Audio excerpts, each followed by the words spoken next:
olarmış, kız saçlarını yolarmış, ağlayırmış.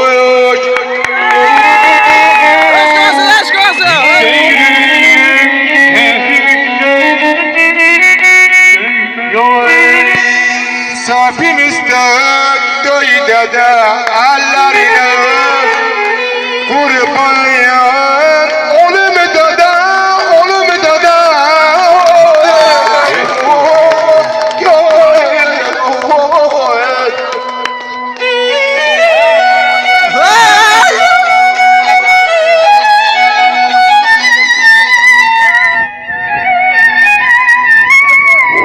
Anadan bu, anadan. Ana bu kalı. Ben gördüm ya. Gözlerim var.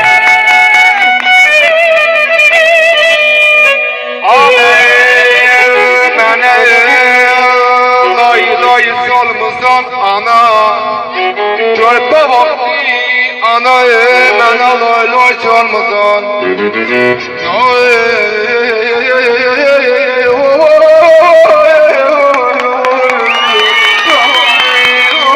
Ayten ayten. Ezel Mehmet Oha Doğma beni, kıyma dünya, gen anamı, değme dünya, değme dünya.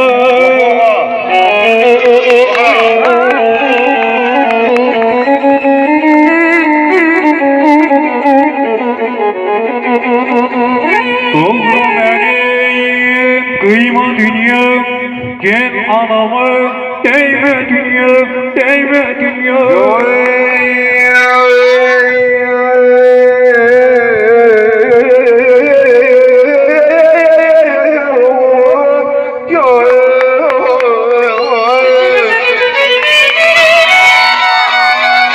Sen anam benden doydun, onu amma senden ona doymadım, doymadım,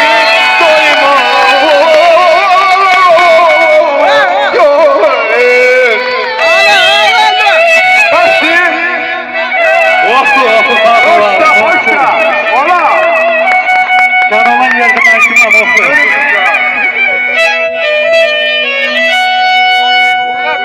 Oha!